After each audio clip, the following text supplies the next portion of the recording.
गस्तरे आसुचंती ओडिशार इतिहास रे मुख्यमंत्री मानकर अभियोग शुणाणी जुगे जुगे भुवनेश्वर रे होतला। प्रथम थर पई ओडिशार मान्यवर मुख्यमंत्री श्रीयुक्त मोहन चरण माझी भुवनेश्वर रु आसीबे, जनता दरबार को आसीबे, जनता पाखक आसीबे एवं प्रथम थर पई भुवनेश्वर बाहर अभियोग शुणाणी कार्यक्रम रखिछंती। 8 जन रु 10 जन मंत्री मंत्री तांका संगे आसीबे, मुख्य शासन सचिव आसीबे, एडिशनल चीफ सेक्रेटरी माने मध्य आसीबे, प्रिंसिपल सेक्रेटरी माने मध्य आसीबे। वस्तुत भुवनेश्वर लोकसेवा भवन संबलपुर को स्थानांतरित हेब तार व्यवस्था बाबद रे एवं जेहेतु खरा मास आरंभ है, ग्रीष्म प्रभाव परिस्थिति सृष्टि होईची, तेणु आज किमिति लोक माने निरापद भाव में आसीबे, निरापद भाव में अभियोग प्रकाश करेंगे, अभियोग सहजरे किमिति समाधान हो पार एवं निरापद किमिति घर को फेरबे से बाबद रे आज समीक्षा करी। 2-3टा जगह जो जगार जनशुणाणी कार्यक्रम हेले भल हम से जगह को आम जाकरी ऑन दी स्पॉट देखीलु। गंगाधर मेहर यूनिवर्सिटी रे आम जाइलु, सेठी कौन सुविधा हो पार। Odisha Sambalpur municipal corporation office रे आम जाइलु। आज मुख्यमंत्री अभियोग शुणाणी करुवा अधिकारी माने से माने देखी। तेणु आज उत्तरांचल राजस्व commissioner, RDC, northern division IG, SP, collector एवं अविभक्त जिलार जिलापाल माने उपस्थित थे।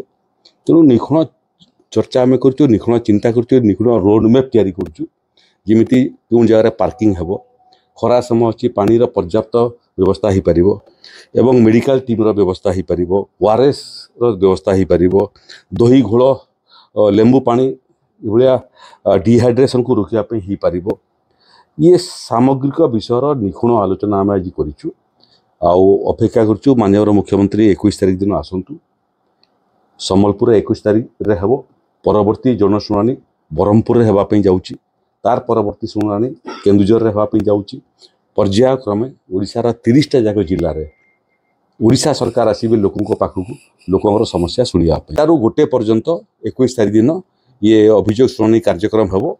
मुख्यमंत्री सांगे 7-8 जन मंत्री रे एवं सबू विभाग जो विभागर अभियोग माने मूलतः आसी थाए से विभागर एडिशनल चीफ सेक्रेटरी हूँ कि प्रिंसिपल सेक्रेटरी हूँ से माने रे एवं सेठू थाई करी विभिन्न अभियोगर शुणाणी करिवार संगे संगे तार समाधान पे दूरभाष व्यवहार करी जिलापाल मान अन्य अधिकारी मान संगे कथबार्ता होकर समस्यार समाधान माने ओडिशा पे जोटा हूँ सारा ओडिशा पे।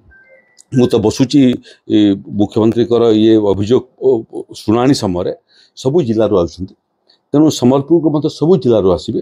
हे तो संबलपुर जिला एवं अविभक्त संबलपुर जिलार बेसी आवेदनकारी आसबे। एठू मु खबर नौली बौद्ध सोनपुर पाख जिला से आसे प्रस्तुत हेले, नुआपड़ा बलांगीर एमाने प्रस्तुत हेले।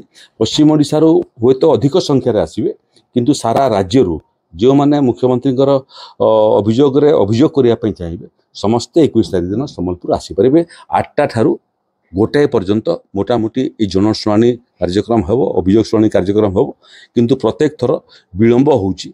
आम एथर चेष्टा करूँ खरा कारण जिते संभव हो पार जिते शीघ्र हो पार समाप्त करने।